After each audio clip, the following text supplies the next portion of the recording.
Krishna Chaitanya Mahaprabhu. So, Rukuma Prabhu has asked that I speak for an hour. Do we want that to include discussion, or we just have discussion afterwards at Prasadam? Include discussion. Okay. Try to leave like 10 minutes for discussion. And we have just a very, very few copies of our new book available from, raise your hand, yes? Right there?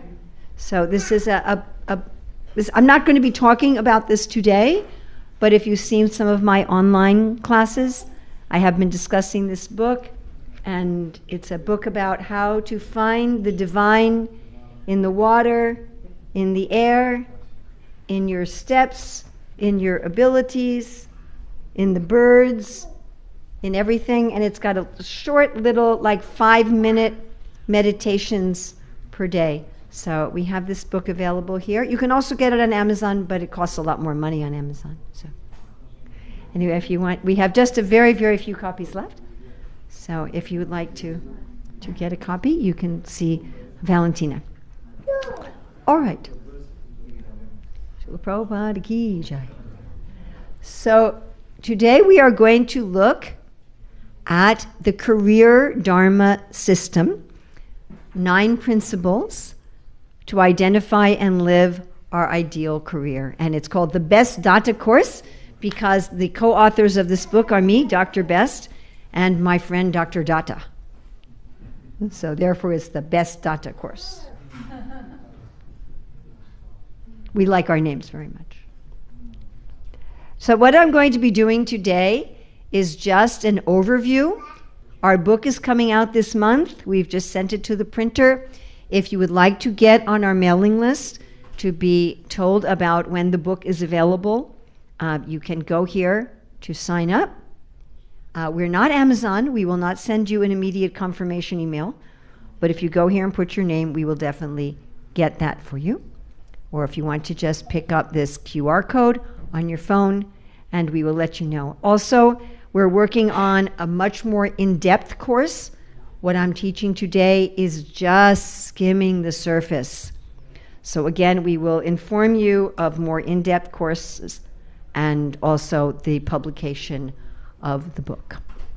All right. And why don't you all sit where you can see? Oh, please, sit where you can see. Okay. Yeah, no way can you see over there. That's not, unless you have some mystic power that I don't know about. I don't think that's possible. Okay. So I'd like you to imagine that your daily life has gradually come to include the practices and activities you've always dreamed of. You love the work you're doing, what you're producing, and how you're making a meaningful contribution.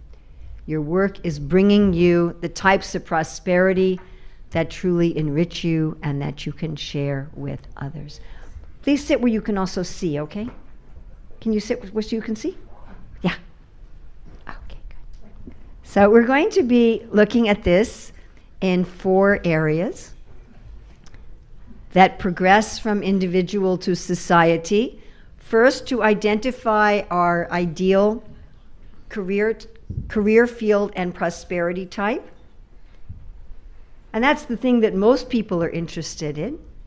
But that doesn't take us to full career Dharma. We have to take a step further to learn the secrets of making our work deeply meaningful. And then even a step further to progress to Dharmic mastery. And then finally, we will look at the whole system for peace and prosperity. Now, these 4 areas encompass 9 principles of career Dharma. Now, this research was taken from the Bhagavad Gita and the Bhagavad Purana, as well as many empirical sources. My PhD is in education. Dr. Datta's PhD is in mathematics. She's also done a lot of work in medical research, scientific research. So we pulled from extensive empirical sources of research in addition to the Vedic wisdom. So these are the 9 principles. Why don't we read this all together, okay? Connecting our nature with our livelihood, advancing through life while nourishing our nature, extending our prosperity to others, ethical and meaningful work of value, delight in cherishing our prosperity and field of work, having celebrations of the sacred in our life and work, above the shades of ego, maintaining societal balance, cooperation between the fields, and competition within the fields, all-inclusive, sustainable prosperity. Now, Krishna really helped us figure out this really cool thing where we were able to have these 9 principles form the word career dharma. So I really like that. All right. So we're going to go one at a time. And again, I want to emphasize we are just touching the surface. Many of these principles can be expanded into 4 or 5 hours of classes. Just one principle. And many of them encompass several chapters in our book. So if you feel that I'm going too fast, you are absolutely correct. So there is enough information in today's presentation that you can bring Dharma to your career. However, many of you will have further questions that will require more in-depth study. So I'm just touching on this, okay? Just to be clear. All right, the first principle, connecting our nature with our livelihood. So I'd like to ask you, do you know of anybody who is cash rich but leads a poor life? Any of you know of anybody who's cash rich but needs a poor life? Anybody? Yes. Some of you never read the news. So in any news headline, you will read of such people. And how many of you know of someone who is cash poor but has a rich life? Yes. So we all understand that there is not a one-to-one equivalency between cash and a rich life. Everybody knows this. Now, cash is important. Everybody needs cash. I need cash. We're not saying that cash is unimportant. However, according to the Vedic wisdom, there's 6 types of prosperity. And in order for us to be in a career that matches our nature, we want to get from our work the types of prosperity that are the most meaningful to us. Now, this varies from one person to another, and most of us have 2 or 3 types of prosperity that really are essential for us to feel that we have a rich life. Now, we're not talking right now about what kinds of prosperity our work gives to others. That's also a consideration. But here we're looking at what kinds of prosperity do I get from my work. So again, going through this quickly. The first is Aishvarya, which comes from the Sanskrit word Ishwara, which means leadership. So there are many people that really feel happy if their work gives them opportunities for leadership, for helping and guiding others. Other people don't care. They'll work in an office by themselves or just be part of a team. Gyan. Many of us really want a career where part of the career is to be constantly learning. That we can't do our job nicely unless we're always enriching ourselves with knowledge. Other people are happy to learn what they need for their work, and that's it. Virya. Many of us want careers where a basic part of that career will add to our health and strength. My daughter is a teacher of classical Indian dance, and it is not possible for her to do her work without getting vigorous exercise. It's part of her work. That's not true for my work. If I want exercise, I have to do that outside my work. Shri. This means beauty or charismatic leadership. This is visual beauty, auditory beauty, can be beauty in nature. Some of us will only have a rich life if our work is bringing beauty into our life. Again, this is not talking about what we give to others. For some people, it doesn't matter. Yasha. Having a community that appreciates us for our good works.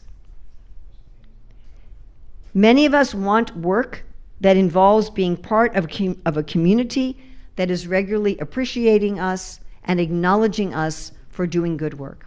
Other people, again, it doesn't really matter.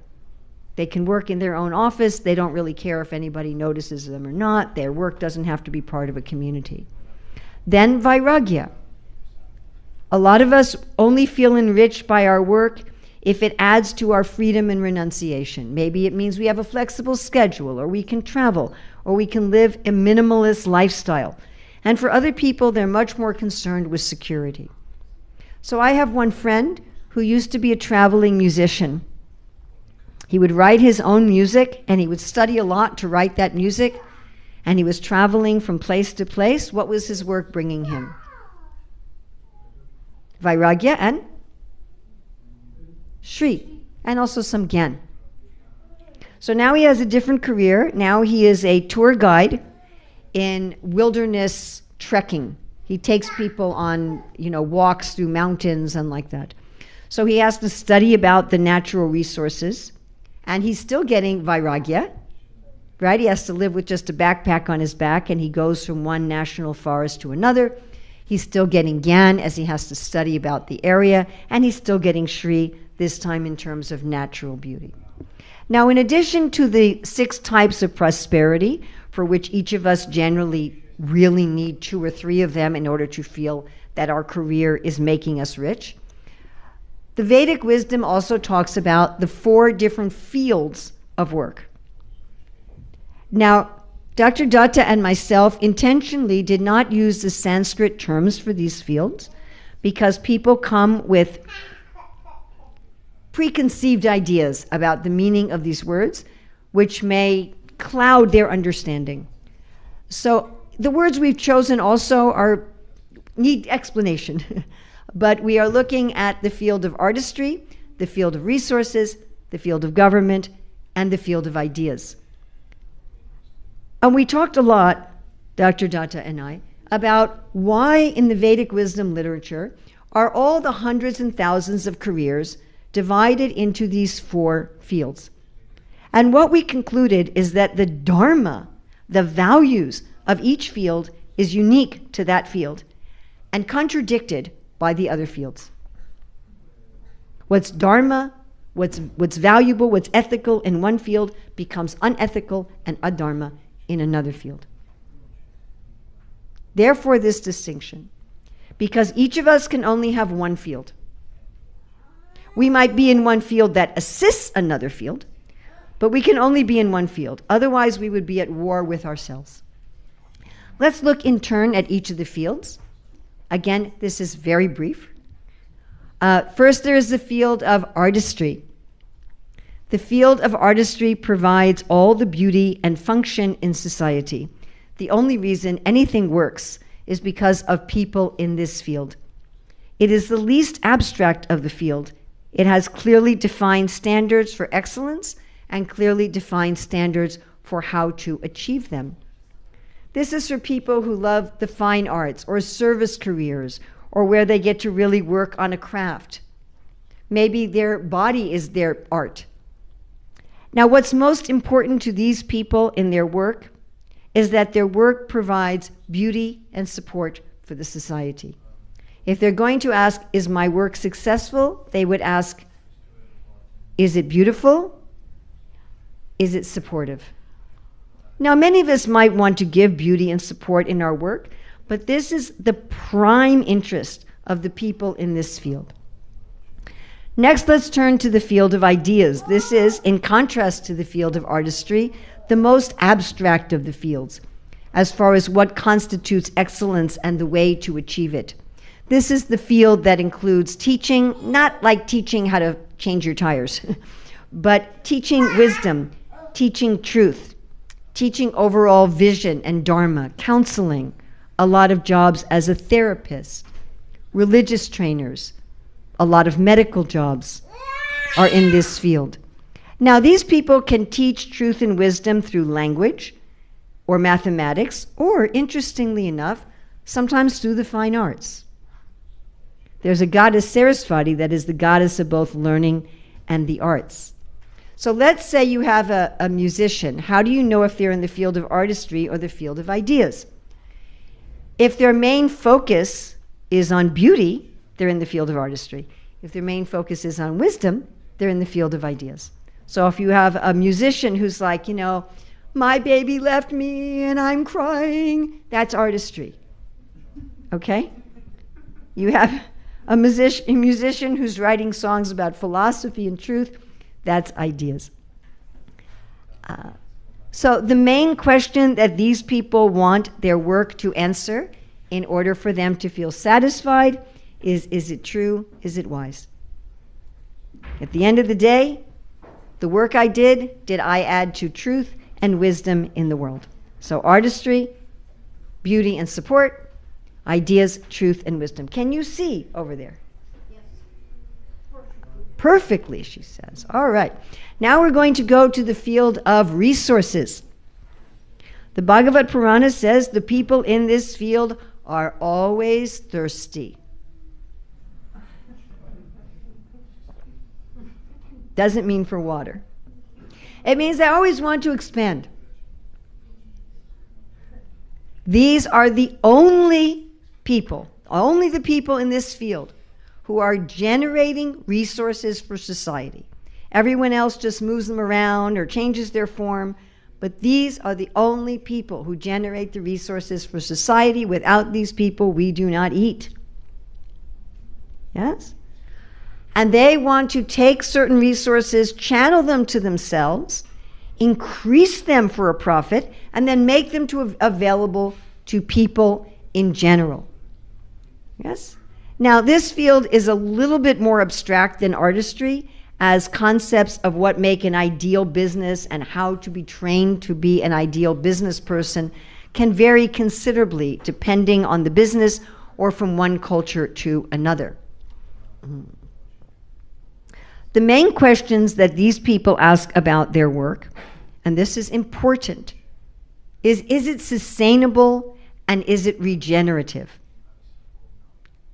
Now, these words don't just refer to the ecology. In other words, these people want to make sure that whatever they're doing in business or agriculture or trade is going to generate enough profit that it's going to be able to continue. This is the concept of saving seeds from the harvest to use the next time. This concept is not so much operative in the other fields. All right, let's now look at the field of government. So as soon as you have more than a small group of humans, we need some way of organization, some way of defense, some oversight of the group.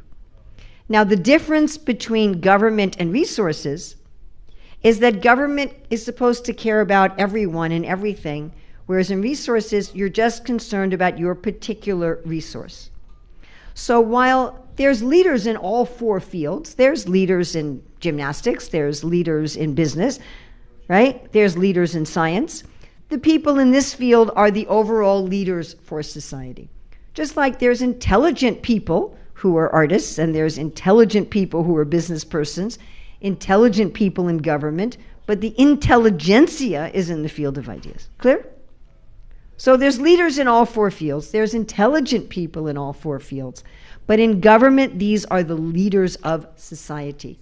Now, the field of government is not just about political governments, but also refers to nonprofit organizations that do the work of government. We may call them non-government organizations, but they're actually doing government-type work.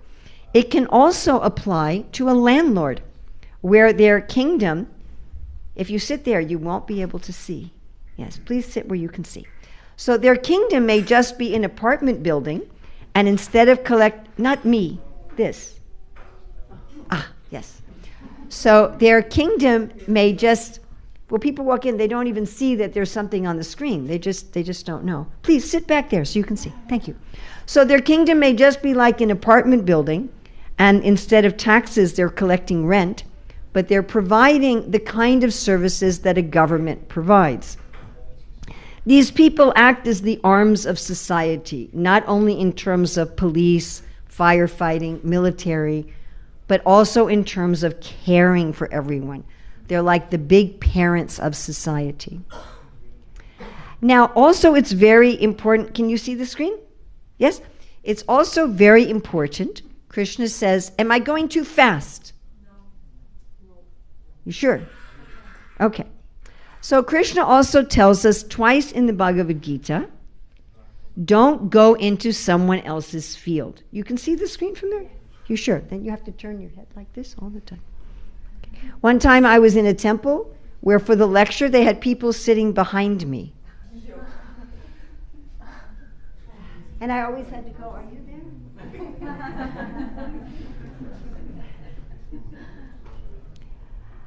Krishna says that if we go into someone else's field, even if we think we can do it perfectly, it will be dangerous for us.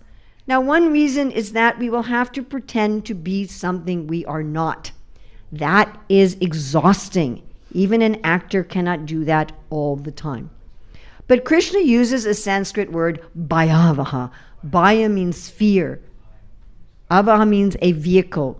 Your work becomes like a car made out of fear. Why is that?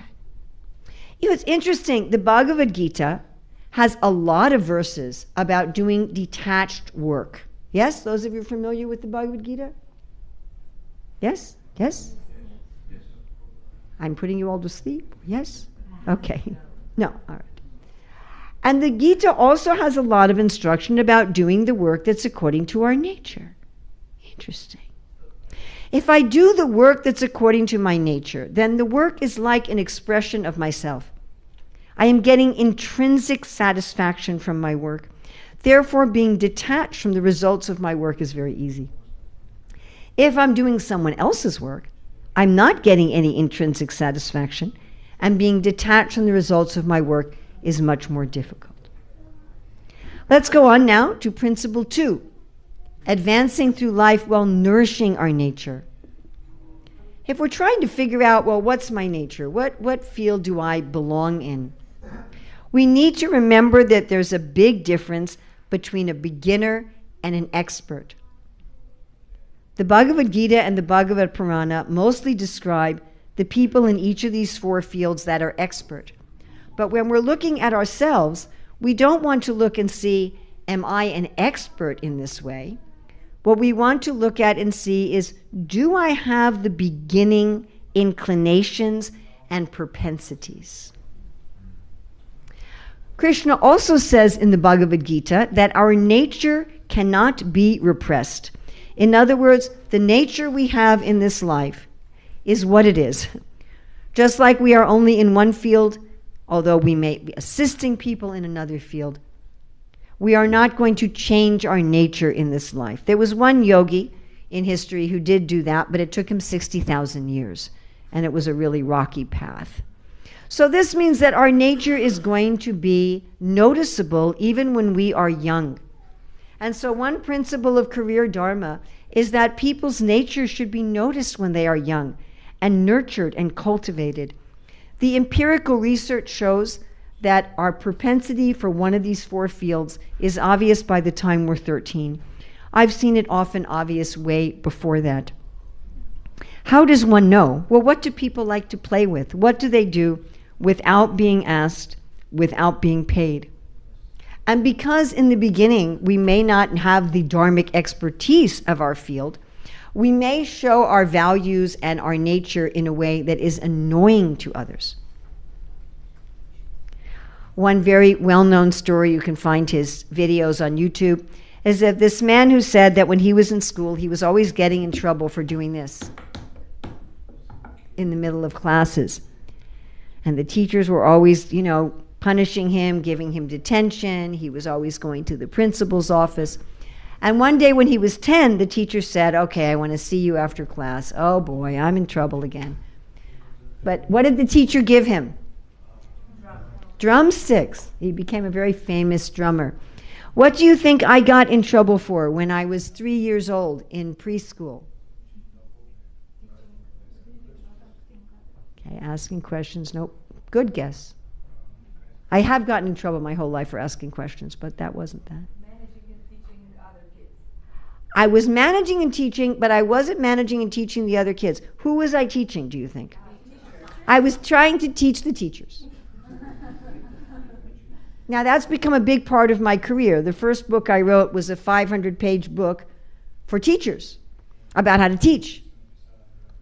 But my teachers, when I was 3, they came to my parents. They said, your daughter is a big problem. Instead of playing with the other children, she's always coming to us and telling us how to teach. And so my parents were very upset. They said, no, you shouldn't do this. This is very bad. And the whole time I was growing up, I would be told, stop teaching, stop teaching. It wasn't until I was 24 that I met my mentor, Jyotirmayi Devi Dasi, and she brought out in me, and I found, that's what I am. I'm a teacher. So to really notice what is your nature. Now this is done in 4 stages of life, and I know I need a better picture for this. I already know that, so I know. It's a terrible picture. So when we are young, we are supposed to be trained in our career. Someone's supposed to notice our propensities and train us in our career. When we're in the prime of life, we work in our career. When we're in middle life, we retire from our career and we guide others. And when we are in old age, we have nothing to do with career and we prepare for our final journey. All right, we have now taken care of the first area, linking our nature to our career, which involved the 2 principles of having the right career and nourishing it. Now we're going to expand a little bit because that's not enough. If I just do the work that's suited for my nature, if I'm just getting the kind of prosperity that suits me, and I'm in the field that matches my values, and I've been nourished and trained in my career, that's not enough to make me happy.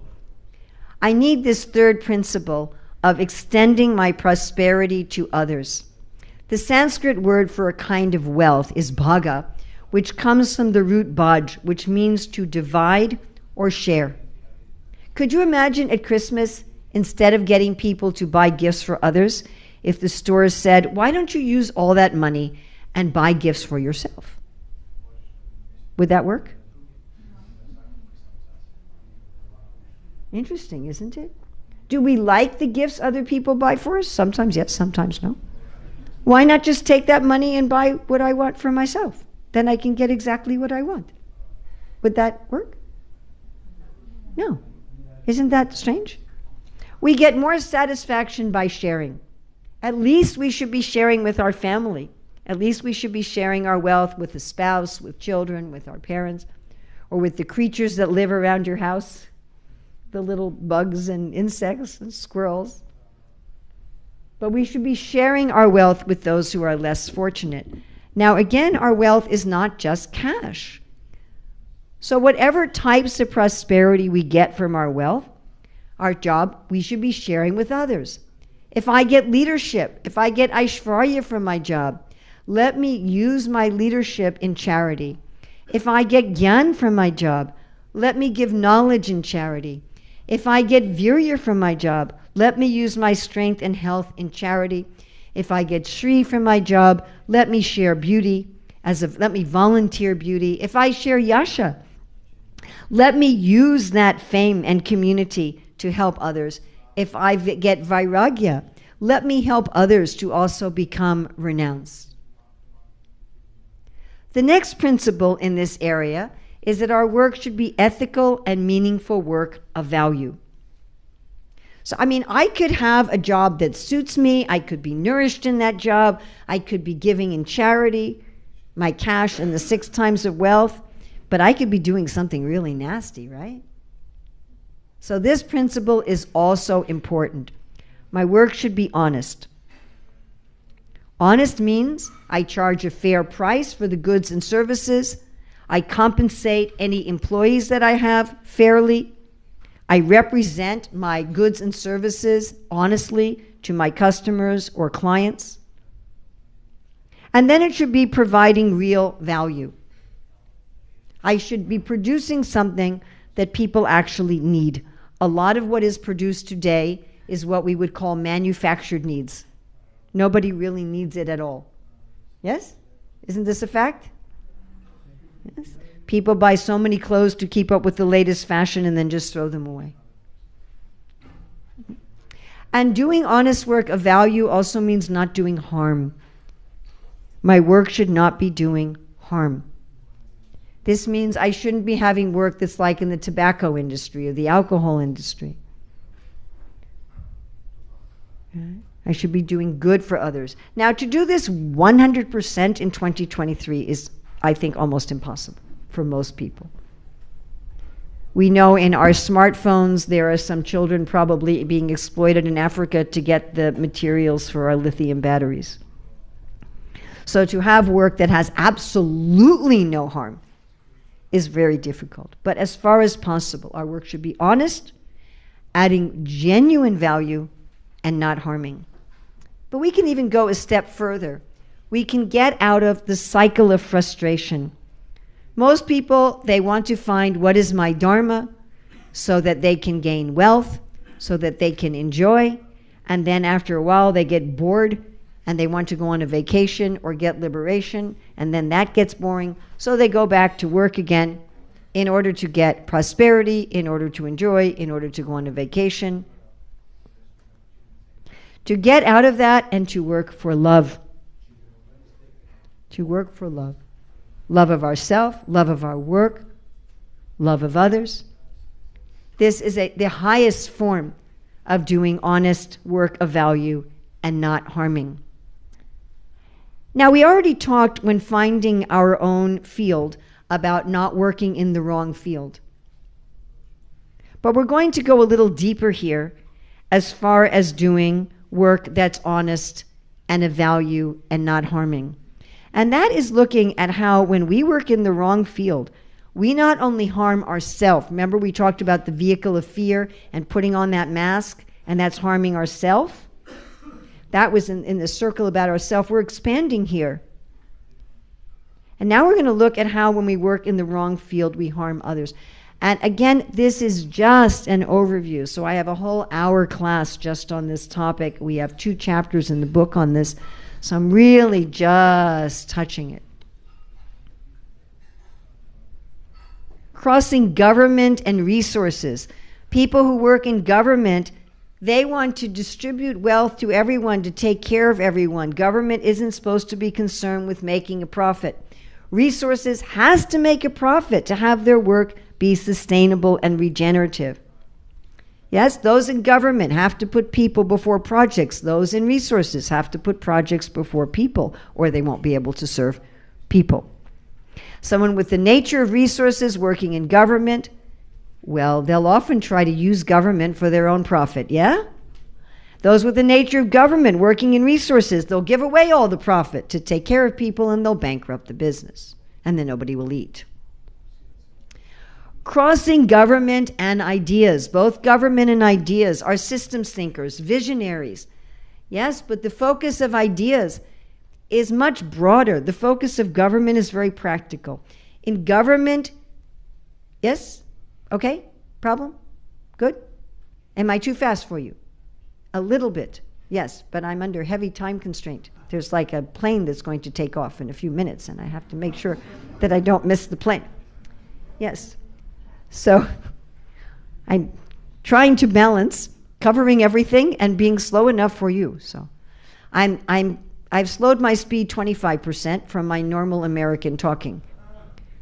Yes. If I slow it 50%, I'll go too long. Sorry. Usually for simultaneous translation, I slow it to 50% and talk at this speed. Yes. So crossing government and ideas. So again, both big thinkers. Government is more practical. Ideas may be theoretical. Government has to make decisions quickly, sometimes without all the information. Ideas wants to research thoroughly. Government has to encourage people with national pride, so they'll give to their country and help out. People and ideas think national pride is really dumb. So if somebody from ideas works in government, they might not encourage people to serve their government, take too long to make decisions, and the world gets blown up, right? People in government go to work in ideas. They're not going to put the time and energy into something like pure mathematics. What's that going to be useful for? They'll make decisions much too hastily, and they may corrupt philosophy or religion for political purposes. Crossing ideas and resources. Yes? Both these fields have ethics, but the ethics are very different. If someone has the nature of ideas and they go into resources, they won't want to make a profit. They'll just want to sell enough that they can pay their bills, and then they're going to go home.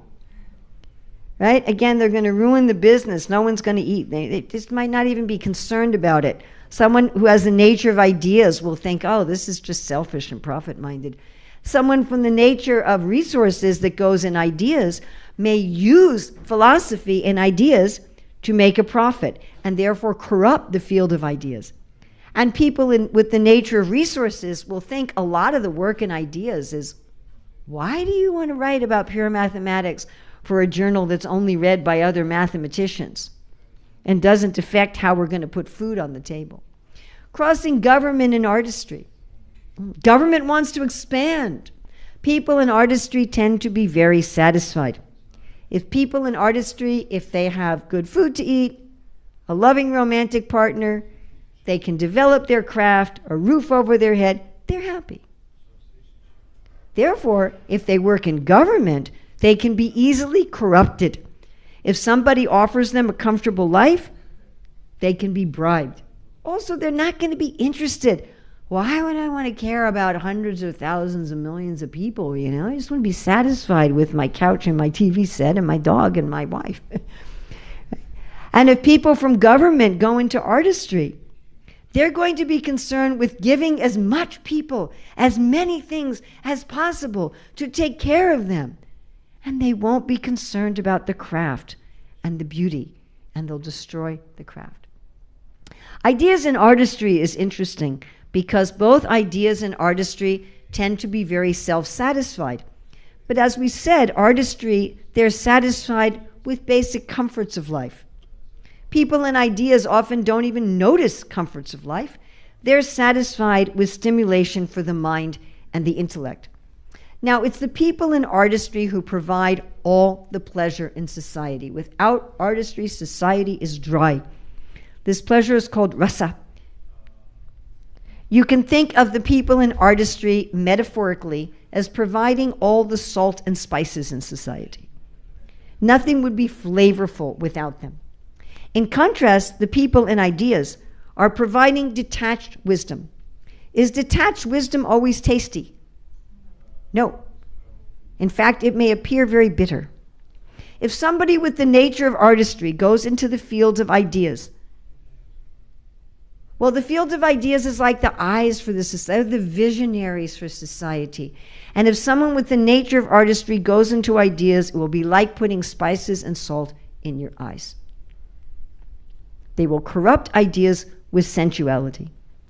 If someone with the nature of ideas goes into artistry, they will dry up the field. I have a friend who has the nature of ideas, but he works as an electrician. And I keep telling him, you're in the wrong field. And he wrote to me recently and he said, you're right, that electricians are interested in making the world beautiful. He said, I look in the electrical boxes and all the wires are beautifully done. He said, what a stupid thing to do. Right? Whoever put this up is definitely not in the field of artistry. 100%. Absolutely 100%. Yes? If people from the field of ideas work in the field of artistry, they take away all of the pleasures of society. Society becomes dry up. All right. Resources in artistry. Resources are expansive. Artistry is satisfied. If someone with the nature of resources goes in the field of artistry, they want to make a profit. What are they going to do to the craft? They're going to automate it. They're going to make it into a factory. They're going to destroy all the beauty. They're going to destroy all the tradition. They're going to destroy the craft. Someone from the nature of artistry goes into resources. They're not going to be concerned about sustainable, regenerative wealth. They're only going to be concerned about being comfortable today. Therefore, they will have businesses that pollute and exploit, because that's not their interest. Does everyone see how working in the wrong field destroys honest work of value? Yes? All right. Now we're going to the next circle, the Dharmic mastery. Progressing to Dharmic mastery. Here there are 3 principles. First, we're going to delight in cherishing our prosperity and our field of work. The 6 types of prosperity we talked about, we don't create them. They come from nature, and everyone says Mother Nature, yes? The Vedic wisdom literature teaches us that the earth is understood as the wife of God. Therefore, we should honor these prosperities as coming from our mother. If we don't cherish our prosperities, it's like cutting off the head of the goose who laid the golden egg, or cutting off the tree that is giving us fruit. How do we cherish our prosperity? First of all, making sure that we take care of our physical and mental health, not working so hard and so long that our physical and mental health suffer. Taking care of any employees or coworkers, making sure that they get vacations, that they get taken care of properly, that we don't exploit them. I recently saw that there's a new best-selling book that says, don't do a work that you love and is your calling, because then your boss will be able to exploit you. Wow. Why not do the work that you're calling, and let's have bosses that learn how not to exploit? Why do you have to work just for cash? Because if you work for a higher principle and for your values, you're open to exploitation. Therefore, all 9 principles are important. Cherish your own physical health. Cherish your own mental health. Cherish the physical and mental health of the people you work with. Cherish the planet. Have work that takes care of the land, the sea, the sky. And then cherish our individual prosperity types. If I'm getting Aishvarya, help other people to feel smart and competent too. If I'm getting Gyan, remember to develop my emotional side. And remember that I can be wrong sometimes. If I'm getting Virya, make sure my strength is earned in a healthy way. Use my strength to help others. If I'm getting Shri, make sure I don't use beauty for personal advantage to exploit others. If I'm getting Yasha, don't demand respect because I have a high reputation. Keep my trust and integrity. If I'm getting Vairagya, don't be so detached that I stop caring about others. Make sure that I still are willing to sacrifice for others. Now, this is a very brief list. We have much expanded explanation in our book. Cherish the field that I'm in. Again, this is extremely brief. If I'm in the field of artistry, keep the quality of my craft. Respect my customers. If I'm in government, always remember that serving people is the top thing.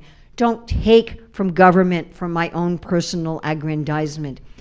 Have equality of justice and take care of everyone without special interests. If I'm in resources, treating the plants, the animals with loving kindness. Treat employees with respect. Be honest financially. If I'm in ideas, make sure that I apply truth beneficially. Always be neutral and objective. Make sure I'm not beholden to anyone financially who might cause me to pervert truth for that purpose, and respect others' expertise. Principle 6, have celebrations of the sacred in our life and work. In Bhagavad Gita chapter 3, verse 16, Krishna says, Evam pavaritam chakram. There is a chakra, there is a wheel that moves. And in nature, this moves naturally. The trees take from nature and they give back to nature. The animals take from nature, they give back to nature. Whereas we can just take. We want to make sure we are also giving back. We are taking from our source, we need to give back. In Sanskrit, this is called yagya. We need to have ceremonies of giving back to our source. Ideally daily, but at least weekly, monthly. And whatever bona fide religious or spiritual system it is, we find these ceremonies of connecting with the divine are very similar, isn't it? Praying, singing glorification, lighting lamps, studying scripture, glorifying the Lord. Some kind of regular celebration and ceremony of the divine in our life and work, ultimately so that every step, every breath, every aspect of our work becomes a celebration of connection with the divine. And the last principle in this area is to work above the shades of ego. So the Vedas teach us that there's 3 shades of ego: tamas, rajas, and sattva. So tamas is like if you have a dark curtain over your window, you can't see anything. Rajas is like you have a sheer curtain, or like the kind of windows that you see in a bathroom. You can see light but not shapes. Sattva is like a clear window. And above the shades is like going outside. Yes? If we want to think of life as a flowing river, those in tamas are polluting. They're fouling the river of life. Those in rajas are trying to push and force the river of life. Those in sattva, they're plunging into and flowing with the river of life. And those above the shades, they're playing and frolicking in the river of life. Tamas is like, yeah, I just want everything to be easy. I'll be a good person if it's easy. If the vegetarian burger is at the burger place and it's the same price, I'll buy it, sure. If it costs more money, forget it. I'll be kind to people if it doesn't cost me anything. It costs me something. I'll take care of my family, and don't mess with my family. Don't mess with my friends. I'm not ambitious like all those other people working so hard for stuff, fame and adoration. What materialistic people. Then in rajas, I'm very good. I'm very righteous. I'm the builder of society. I work hard for what I have. And let me tell you about all my hard work. Everything I have sacrificed and worked for and earned. I have given so much charity. I built hospitals. I built schools. I expect my name to be in the history book and my statue up in the park. I'm very kind and forgiving because I want you to notice that and give me something back for it. And I'm probably very religious too. I'm not like these lazy people. And then there's sattva. I'm very spiritual. I have a shelf full of crystals and angels, and I'm really in harmony with life, and I'm so forgiving and caring because it just makes me feel so good inside. And I'm not ambitious or lazy like these other people. I'm really above all of this. So this sattva, rajas, and tamas, this is like the dark side of our work. Many times we're tempted in our work to pull from these shades, to try to give us energy in our work, or they can trip us up in our work. So to really progress to dharmic mastery, we need to be above the shades of ego. Let's look at this in terms of charity. In tamas, you give to the wrong person for the wrong thing. Maybe you give to the alcoholic to buy more alcohol. Or you give to the right person for the right thing, but at the wrong time, like when they're sitting on the toilet. Here's your charity. Or without respect. Here you go, take this money, get out of here. Then in rajas, you give to the right person at the right time, but because you want something back. Give to them, okay, give now, and then later I'll get this. Or you give with regret. Oh, why did I give that much money? I could have spent that on a new car. Or out of obligation. Your boss tells you give to the charity, so you do it. By the way, this charity is not just cash. Remember that? Remember that? Charity is also giving your type of prosperity. Then in sattva, you give to the right person for the right reason at the right time because it just makes you feel so good inside. And above the shades of ego, you give to the right person at the right time to please your source, to please the divine. Let's look at work. In tamas, you work, you're lazy, you procrastinate, you're stubborn, you insult others. In rajas, you're really attached to getting a good result. If your work goes well, you're happy. Your work goes poorly, you're sad. In sattva, you're always determined and detached and just doing your work because it's the right thing to do. But above the shades of ego, this is from Bhagavad Gita 3:30, 3 things not to do, 3 things to do. Don't try to enjoy the 6 kinds of prosperity on a give and take.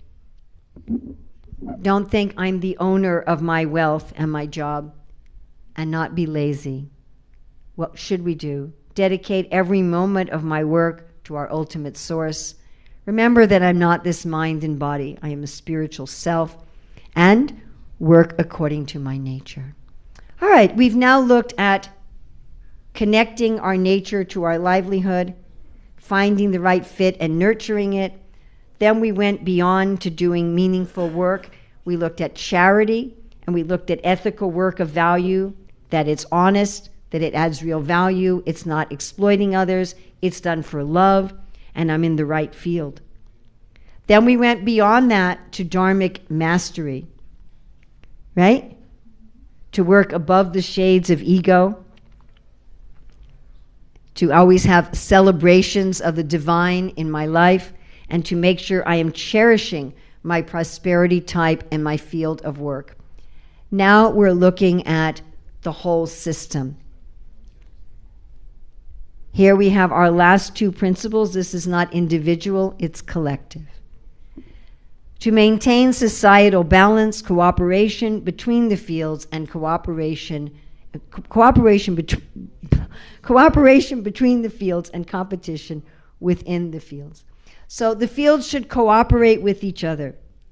The people and ideas train and guide. Government provides licensing and the venues, the facility. Resources provide the resources, the money, the food. And artistry provides all the support system for all of the other fields. And the fields have checks and balances on each other.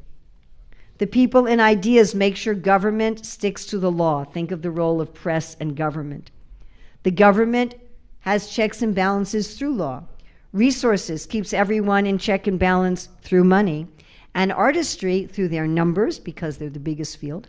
And also because it's the people in artistry who translate concepts from ideas, government, and resources into art, music, dance, and drama. Then within each field, there should be competition. Healthy, happy competition. In theory, doing our best is worthwhile for its own sake. But our founder of ISKCON, he said, competition brings life. In practice, having competition, when we have an opponent, we're encouraged to do our best. It focuses our mind. It invigorates our effort. It reminds us of our potential. Not the kind of competition that wants to erase others or dominate over others. But like if you have, all the jewelry store in one place or all the fashions in one place, that competition invigorates everyone. Competition in artistry brings us masterpieces. Competition in resources. It enables us to feed so many of the world's people. Innovations in technology. Competition in government. We can experiment with so many different types of government and different political parties in order to serve people better. Competition in ideas leads to advances in medicine, to reinvigoration of religious systems, and to deeper understandings of philosophy. And the last principle, all-inclusive, sustainable prosperity. My dear friends, the economists of the world made a deliberate and intentional attempt to separate economic theories from the land. Modern economists are propounding unlimited economic growth on a finite planet. Is that possible? Theories of unlimited economic growth simply lead to huge wealth disparities and exploitation.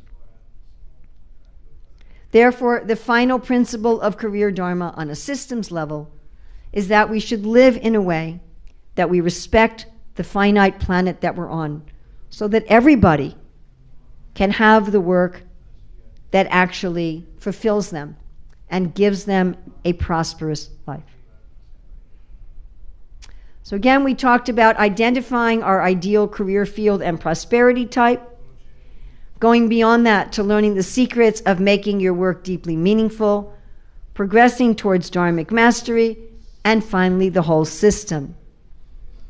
Connecting our nature with our livelihood, advancing through life while nourishing our nature, extending our prosperity to others, having ethical and meaningful work of value, delight in cherishing our prosperity and field of work, having celebrations of the sacred in our life and work, being above the shades of ego, attaining societal balance, cooperation between the fields, and competition within the fields, and all-inclusive, sustainable prosperity.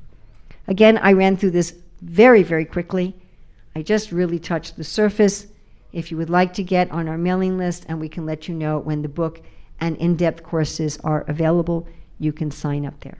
We have 3 minutes, if we could have time for 1 or 2 questions, and I will be at the feast if you want to talk with me more. Anybody have 1 question? Anybody? Take 1 or 2 questions? Yes.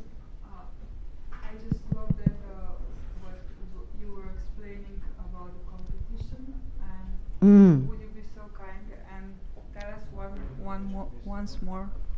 The competition brings life, you said, or something like that? Srila Prabhupada said that. He said competition brings life.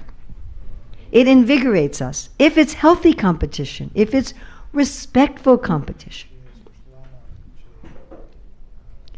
You know, I have some grandchildren who regularly play sports.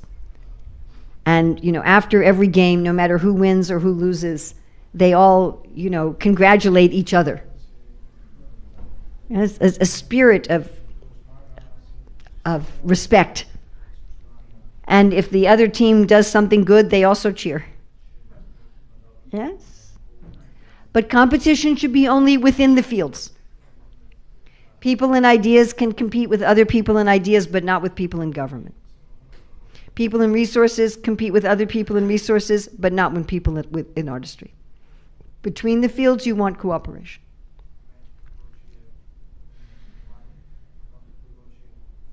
Competition becomes bad when it's between the fields, or if it's done in a mean and nasty or vindictive or envious way. Yes. Okay? Anybody else have a question? Thank you. That was wonderful. I'm so glad. So many people today think all competition is bad. Yeah? Yes? Many questions, but Many. Just pick one right now. how to connect talents with this nature? Because usually in secular society it's spoken about talents and passions, and we are speaking All about right, nature. talents. Well, we can have talents in many things. And Krishna says, even if you're very talented in one field, don't work there if it's not your field. What we're concerned about is where our values fit. Now, each field is very big. Each of these fields encompasses probably hundreds of thousands of careers. And there's certainly within your field, you can find something that uses your talents. Srila Prabhupada said once that everybody has some extraordinary talent, and to serve Krishna with your talent means successful life. But don't just look at what you're good at. It's not only about what you're good at. It's about what your values are. Okay? What you're good at is a piece of it. First, figure out what your values are. What's your Dharma? And then find something you're good at within that Dharma. There are things I'm very good at that damage me. As an example, I'm very good at acting. And I enjoy it. However, it damages me. It's in artistry. I mean, unless I'm doing just philosophical or Leela plays or something like that. Otherwise, it damages me. You follow? It puts me in a different dharmic system. And I was noticing that. I mean, I was doing some dramas with devotees. And they were Leela, but they weren't Leela enough. I don't know how to explain this. They were, how do I explain? They were very modernized. And they were incorporating a huge amount of artistry in them. They were like 85% artistry and 15% ideas. And I found myself behaving, when I wasn't in the practice and I wasn't on stage, I found myself behaving in ways that were strange. And I'm like, what's happening with me? And it's like, oh, I'm going into a sensual field. I don't belong there. It's not my place. Does that make sense? I'm very good at it. And I use some of that in my teaching, yes? Yes? I had a lot of training in it. But I'm not meant to work there. It damages me and it will damage society. Yeah? And I can feel it. I can feel it. I'm not supposed to be acting like this. I'm getting damaged. Yeah? Is that okay? I'll take one more, and after that I... Yes? Hare Krishna. Hare Krishna. So I just wanted to ask you, how would you describe or analyze today's world in a global sense in these four categories? What is being followed? It's a mess. It's a total mess. That's my simple answer. It is a mess. Which is why Ruchira Datta and I took 6 years to work on this. It's a mess. Very few of these 9 principles I went through, are most of these follows in the world today? Actually, especially when you see people working in the wrong field, the more Ruchira and I got into that, the more we could see how many problems in the world were from people working in the wrong field.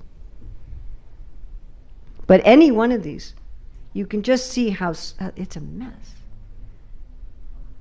People don't know what they are, they don't know what they're supposed to do, they don't know how to do it properly. I mean, it's very unfortunate. It's very, very unfortunate. So thank you very much. Srila Prabhupada ki jai.